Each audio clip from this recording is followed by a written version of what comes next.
Selamat siang Bapak, selamat siang teman-teman. Terima kasih atas waktu dan kesempatan yang diberikan kepada kelompok kami. Kami dari kelompok 3 yang terdiri dari saya sendiri, Apriani Alvinda Vanseni, dan rekan saya Katerina Dimasane. Kami dari kelompok 3 dalam mata kuliah manajemen sumber daya manusia akan memaparkan materi kelompok kami mengenai topik perencanaan personel dan perekrutan. Perencanaan dan peramalan angkatan kerja. Perencanaan angkatan kerja adalah proses untuk memutuskan posisi, apakah dalam pertanyaan yang harus diisi, dan bagaimana cara mengisinya. Perencanaan ini mencangkup semua proses di masa depan, dari pegawai pemeliharaan hingga CEO. Kita akan melihat bahwa perencanaan angkatan kerja menggunakan berbagai alat dalam analisis mereka. Sebagai contoh, mereka memindai keterampilan karyawan saat ini berdasarkan pada catatan biografis karyawan dan melakukan analisis kekurangan keterampilan, perencanaan suksesi, pelatihan silang, dan program perekrutan dan pembimbingan. Strategi dan perencanaan angkatan kerja. Semua rencana angkatan kerja harus pertama-tama mengalir dari rencana strategis perusahaan. Jadi, jika rencana untuk memasuki bisnis baru atau mengurangi biaya semuanya mempengaruhi jenis posisi yang perlu Anda isi atau Anda hilangkan. Sebagai contoh, dengan IBM yang bertransisi dari sebagian besar menyuplai komputer menjadi menyuplai peranti lunak dan jasa konsultasi, banyak keterampilan karyawan sekarang menjadi usang. Mereka kemudian dapat merancang rencana pengembangan dan perekrutan untuk memenuhi kebutuhan tersebut. Proses perencanaan angkatan kerja dasar adalah meramalkan permintaan pemberi kerja akan kebutuhan tenaga kerja dan penawaran angkatan kerja, kemudian mengidentifikasikan kesenjangan penawaran permintaan dan mengembangkan rencana untuk mengisi proyeksi kesenjangan tersebut. Ramalan kebutuhan personel atau permintaan tenaga kerja. Kebutuhan staf suatu perusahaan mencerminkan permintaan akan produk dan jasanya yang disesuaikan untuk perubahan rencana perusahaan dalam sasaran strateginya dan untuk perubahan dalam tingkat perputaran dan produktivitasnya. Oleh karena itu, meramalkan permintaan angkatan kerja dimulai dengan memperkirakan permintaan untuk produk atau jasa Anda. Dalam jangka pendek, manajemen harus berkepentingan dengan ramalan harian, mingguan, dan musiman. Sebagai contoh, peritel melacak tren penjualan harian karena mereka mengetahui, misalnya bahwa hari ibu menghasilkan lonjakan dalam bisnis dan kebutuhan akan staf toko tambahan. Ramalan musiman adalah sangat penting bagi peritel yang mengantisipasi penjualan liburan akhir tahun dan banyak perusahaan seperti penata kebun dan vendor penyejuk udara. Meramalkan penawaran kandidat dari dalam. Sebagian besar perusahaan pertama-tama fokus pada kandidat dari dalam. Tugas utamanya di sini adalah menentukan karyawan mana yang sekarang ada yang mungkin memenuhi syarat untuk proyeksi lowongan tersebut. Di sini, manajer acap kali berpaling pada inventory kualifikasi atau keterampilan. Keterampilan inventory ini mengandung data mengenai catatan kinerja karyawan, latar belakang pendidikan, kursus dengan sponsor perusahaan yang dijalani, minat karir, perkembangan, penugasan yang diinginkan, dan keterampilan. Jika tidak terdapat cukup banyak kandidat dari dalam terampil untuk mengisi lowongan yang diantisipasikan, Anda akan berpaling pada kandidat dari luar. Ramalan mengenai ketersediaan angkatan kerja pertama-tama tergantung pada pengertian manajer itu sendiri. Mengenai apa yang sedang terjadi di dalam industri dan lokalnya, sebagai contoh tingkat pengangguran di atas 7%, akhir-akhir ini menandakan kepada manajer SDM bahwa menemukan kandidat yang baik akan lebih mudah. Ia kemudian menambahkan observasi tersebut dengan analisis pasar tenaga kerja formal, sebagai contoh mencari proyeksi ekonomi daring, misalnya dari kantor anggaran Kongres Amerika Serikat. Peran pemantauan angkatan kerja prediktif dan manajemen bakat. Sebagian besar pemberi kerja meninjau rencana angkatan kerja mereka setiap tahun lebih, tetapi ini tidaklah selalu menandai.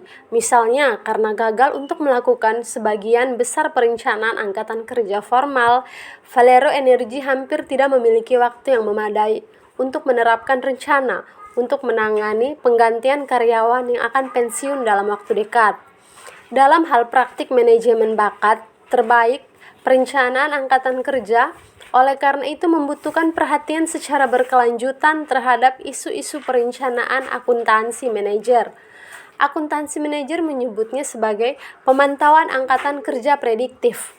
Faktor-faktor ini meliputi karakteristik demografis, angkatan kerja Boeing seperti usia, syarat pensiun, untuk karyawan dengan beragam keterampilan tren ekonomi, peningkatan atau penurunan yang terintegrasi tingkat staf, serta transfer dan promosi internal filter praktik SDM di seluruh dunia. Mengembangkan rencana tindak untuk menyesuaikan proyeksi penawaran tenaga kerja dengan permintaan tenaga kerja. Perencanaan angkatan kerja harus secara logis. Memuncak dalam rencana angkatan kerja ini, menjabarkan proyeksi angkatan kerja, pemberi kerja, dan kesenjangan keterampilan oleh rencana penyusunan staf untuk mengisi rencana kesenjangan ini. Sebagai contoh, rencana harus mengidentifikasikan posisi yang harus diisi, sumber internal dan eksternal yang potensi tersebut, pelatihan, pengembangan, dan promosi yang akan dilaksanakan, pemindahan orang ke dalam kondisi posisi tersebut, dan sumber daya yang akan dibentuk dalam menerapkan rencana tersebut. Misalnya biaya perekrutan, biaya pelatihan yang diperbaiki, biaya relokasi, dan pengeluaran wawancara. Perencanaan suksesi. Perencanaan suksesi melibatkan pengembangan angkatan rencana kerja untuk perencanaan perusahaan. Perencanaan suksesi atau planning suksesi adalah proses berkelanjutan secara sistematis untuk mengidentifikasi, menilai, dan mengembangkan kepemimpinan organisasi untuk meningkatkan kinerja. Perencanaan ini memerlukan 3 langkah, yaitu mengidentifikasikan kebutuhan kunci, mengembangkan kandidat dari dalam, dan menilai serta memilih mereka yang akan mengisi posisi-posisi tersebut. Pertama-tama, berdasarkan pada rencana strategis dan rencana bisnis perusahaan, manajemen puncak dan direktur sumber daya manusia mengidentifikasikan kebutuhan posisi kunci perusahaan di masa depan. Hal-hal yang perlu dibahas di sini meliputi pendefinisian posisi kunci dan potensi tinggi meninjau bakat perusahaan yang ada sekarang dan menciptakan profil keterampilan untuk posisi-posisi kunci tersebut. Setelah mengidentifikasikan posisi-posisi kunci di masa depan, manajemen beralih untuk menciptakan kandidat untuk pekerjaan ini. Mereka pengambilan perkembangan yang mereka butuhkan untuk menjadi kandidat yang dapat berjalan terus. Pemberian kerja mengembangkan karyawan berpotensi tinggi melalui pelatihan eksternal dan penugasan regional atau global. Akhirnya, perencanaan suksesi membutuhkan penilaian terhadap kandidat-kandidat ini dan menyeleksi mereka yang akan benar-benar mengisi posisi-posisi kunci tersebut. Selanjutnya, mengorganisasikan cara merekrut. Bagaimana banyak perusahaan lebih mudah untuk merekrut secara sentral karena sekarang terdapat begitu banyak perekrutan di situs jejaring. Accounts Deletes Ohmatsu Limited menciptakan sebuah situs perekrutan global sehingga meniadakan kebutuhan untuk memelihara 3 situs perekrutan lokal yang terpisah. Situs Paritel 7 memberikan lowongan pekerjaan di seluruh dunia dan memungkinkan karyawan prospektif untuk melamar secara daring. Manajer sumber daya manusia yang ditugasi untuk mengisi posisi lowongan jarang mengenal dengan baik pekerjaan itu sendiri. Jadi, sebagai contoh, perektur ingin mengetahui dari penyelah mengenai apa yang sebenarnya dimintai oleh pekerja tersebut dan spesifikasi pekerjaan, serta hal-hal informasi seperti gaya kepemimpinan, penyelih, dan bagaimana tim pergaulan. Selanjutnya, sumber kandidat internal. Perekrutan internal sedang menjadi semakin populer. Sebagai contoh, Cisto System menggunakan program Talent Connection memiliki mereka sebagai cara karyawan internal Cisto yang memenuhi syarat yang mungkin tidak secara aktif secara pekerjaan.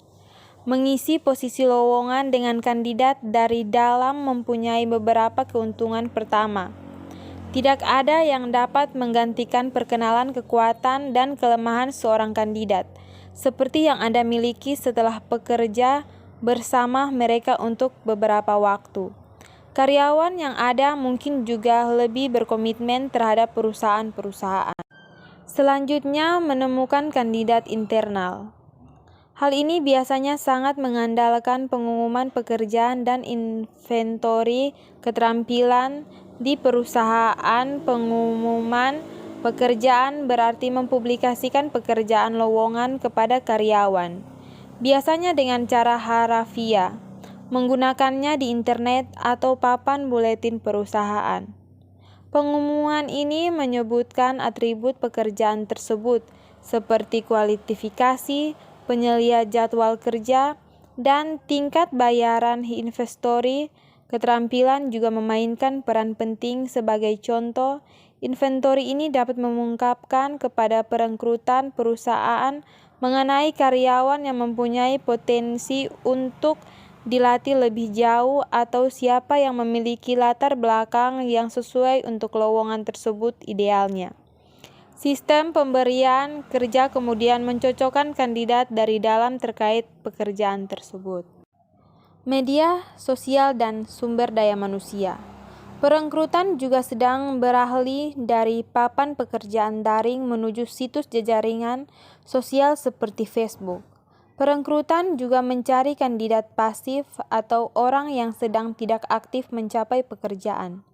Dengan menggunakan situs jejaring sosial seperti LinkedIn, Recruiter, untuk mencari resume anggota dan untuk menemukan kandidat pasif seperti itu.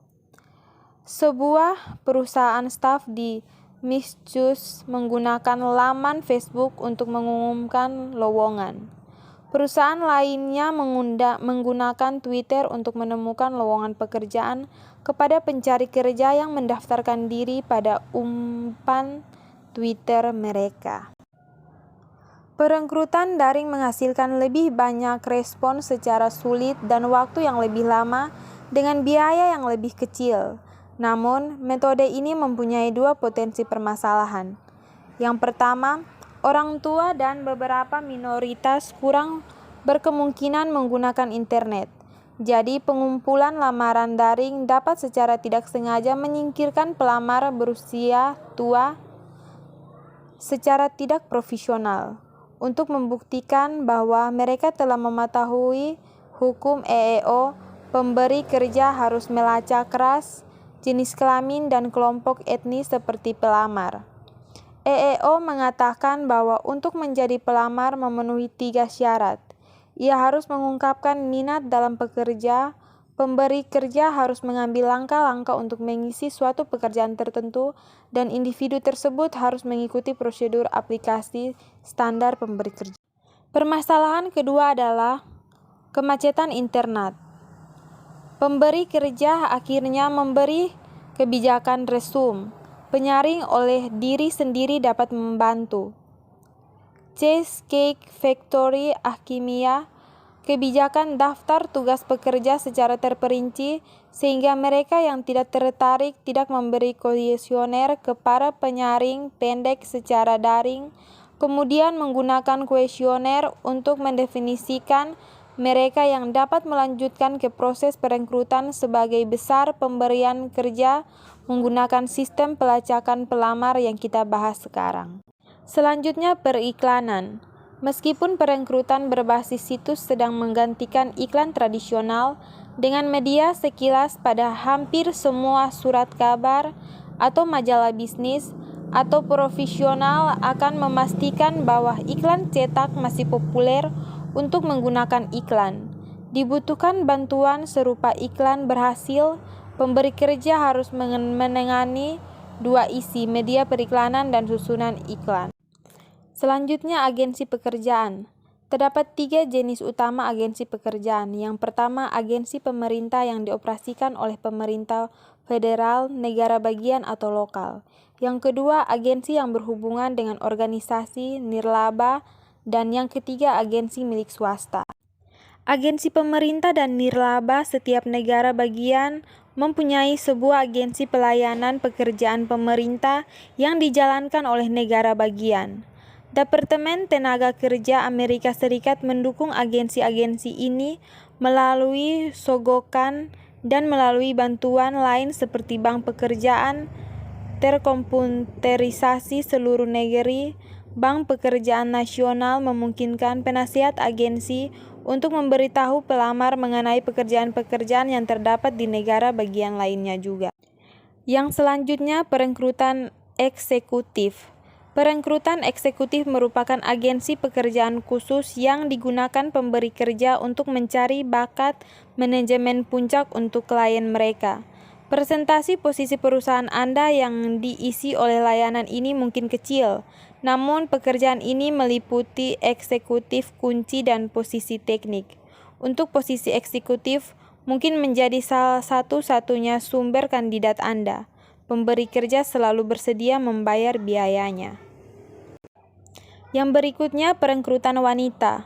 Dengan kemajuan yang telah dicapai wanita dalam mendapatkan dan mampu unggul di beragam pekerjaan profesional, manajerial, dan militer, orang dapat berasumsi bahwa karyawan tidak membutuhkan upaya perekrutan khusus untuk merekrut wanita. Tetapi, itu tidak selalu benar. Sebagai contoh, wanita masih menghadapi rintangan dalam pekerjaan tertentu yang didominasi laki-laki seperti bidang teknik. Wanita juga membawa beban yang lebih berat untuk membesarkan anak, mengisi pos manajerial tingkat tinggi yang secara profesional lebih sedikit dan masih mendapatkan hanya sekitar 70% dari yang didapatkan pria untuk pekerjaan yang sama.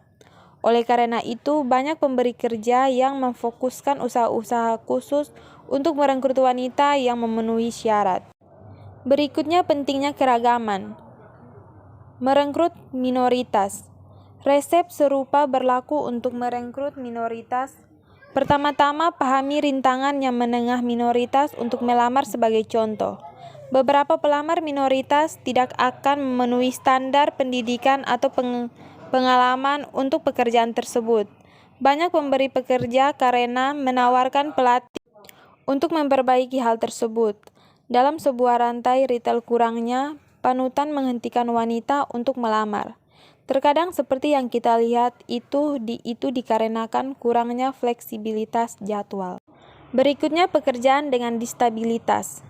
Riset yang ada cukup persuasif mengenai fakta bahwa dalam hal hampir semua kriteria karyawan dengan disabilitas merupakan pekerjaan yang kapabel. Ribuan pemberi Amerika Serikat dan dimanapun juga telah menemukan bahwa karyawan dengan disabilitas memberikan sumber yang unggul dan sebagian besarnya tidak bermanfaat dari yang efisien dan kompeten yang berkisar dari teknologi informasi hingga periklanan hingga resepsionis.